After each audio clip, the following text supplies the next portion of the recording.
Hi guys, and welcome back to another Smithing Master video. Today I am making a guide for pets. I'm going to go over the most notable and the useful of them all. I am going to skip over all of the pets of these three rarities. There's nothing special about them, and you should be getting epic and legendary pets fairly early on in the game, so there's no need really to talk about them. I'm going to start with epic.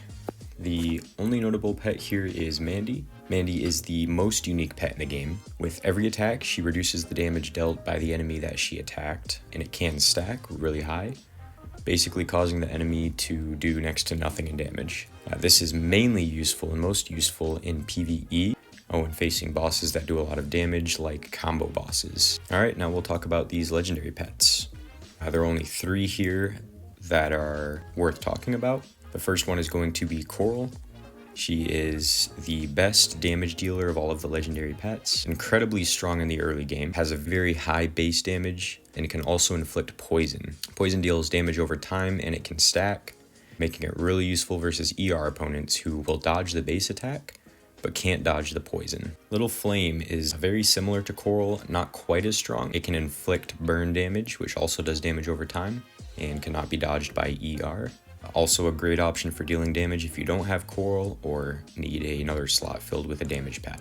And then the last notable pet of the legendaries is Soul Messenger, considered one of the best tanks in the game, and has the special ability to revive itself when it dies. This gives it the potential to become basically immortal, although the chance to trigger it isn't really high enough to work every time, so it is likely that it will die at some point, but it can definitely stay alive for a very long time. Okay, moving on to Mythical. We're going to talk about Ursine first. This is considered one of the, if not the best pet in the game, considering the fact that it's a mythical, so it's a lot easier to get a hold of than a red pet. It is the best tank in the game. He has an incredibly high HP stat and can restore his HP every time he takes an attack, making him useful against all opponents, but especially versus CMB, who deal a lot of damage, and he can just tank all of it. And his HP regen can trigger every time that CMB triggers, so if the opponent's damage isn't high enough, then he becomes basically unkillable. Ursine can also heal its allies when they take damage in the first 3 rounds of the battle, and one of his strongest abilities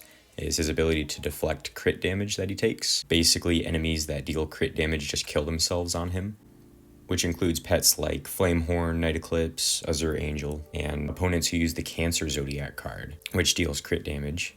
So it's possible to make like half of your opponents just kill themselves, which is pretty amusing and makes them really overpowered.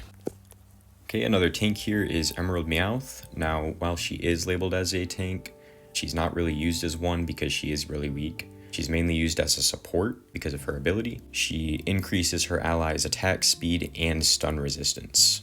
And it can also stack if you're running multiple Meowths. Not only that, but it will last throughout the entire battle, which is really great because, again, she does die pretty quick usually, especially in the late game when opponents are using pets that deal AoE damage, so like Marge and Night Eclipse. So she is definitely a very strong choice for all builds, but especially for CMB builds because of the damage increase, which you really want as a CMB player. And then when she does deal damage, she can restore a little bit of HP to the allies, which isn't a ton, but it does help out a bit. Now we have Flamehorn, who attacks backline opponents in PvP and can also inflict burn damage like Little Flame, doing damage over time. The downside to using Flamehorn is that he has a very high crit, and like I mentioned before, Ursine deflects crit so he can kill himself, but he is really good versus CMB opponents because usually CMB players run their character in the backline, so it can help deal a lot of damage to him, but it becomes very quickly useless versus players that run Ursine in the back. Comey is labeled as a support pet. This is another weird one. It's generally used for dealing damage.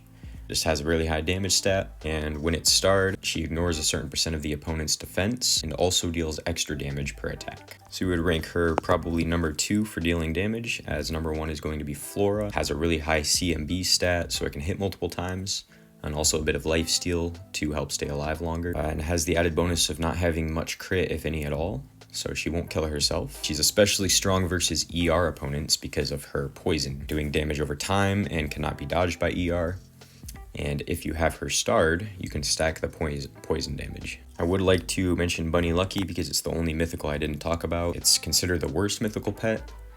Pretty low HP, low damage, The one benefit is that she has some CTA, which is useful in reflecting some damage that she takes, and can also be useful versus CMB especially, or pets that do AoE damage. Okay, and moving on to Extraordinary. We have Night Eclipse here, considered one of, if not the best damage dealers in the game. She does AoE, so she attacks all of your opponent's team, and has a really high crit, so she can do a lot of damage. Not only that, but she also does inflict burn, doing damage over time. The burn can be stacked if you have her starred. A big issue with Night Eclipse, though, of course, is the crit, which again, Ursine can deflect, but she can still help deal some pretty decent damage, get that burn going, so even after she dies, she will continue to do damage. And in PvE, she is much stronger because the crit cannot be deflected. So if you're struggling to do some damage, especially against ER bosses because of the burn she can inflict and her high crit, she's very strong for dealing with those kinds of enemies. Solar Gecko, also labeled as a tank, but more useful as a support, similar to Emerald Meowth. His buffs include increasing your ally's attack and AB, so it can help do a lot more damage. And if you are using Gecko as a tank, he can restore his health when taking fatal damage, just like Soul Messenger, and also has a chance to be completely immune to all damage in the first 2 rounds of the battle, which is really strong and help you stay alive longer. Now we have Margaret, who is one of the most overpowered pets in the game due to her AoE and high stun chance. If her stun is high enough, you can stun lock all 4 of your opponent's character and pets, basically giving you a free win. And when she's starred, she becomes even more powerful because she increases all of your allies' HP by a ton and can reduce the enemy's HP restoration when attacking, which is incredibly useful versus Ursine, who restores a lot of HP every turn, or versus opponents that have a high lifesteal as a secondary stat. If you have a lot of enchantments to use, I recommend putting a lot into her, as you can increase her stun immensely and give you a higher chance of turning your opponents into a punching bag. And last but not least, we have the Azure Angel, which is one of the strongest damage dealers in the game. She has a very high crit stat, and all of her attacks are guaranteed to hit, basically making ER users cry. She can also reduce the target's CMB stat, which will make CMB users cry. So overall, a very strong pet, and also strong versus ER bosses in PvE and CMB bosses in PvE, due to the fact that her attacks don't miss. Okay, that's everything I have for you guys today. I hope you enjoyed the video. I hope it was informative, and if you have any questions at all, please leave them in the comments. Peace out.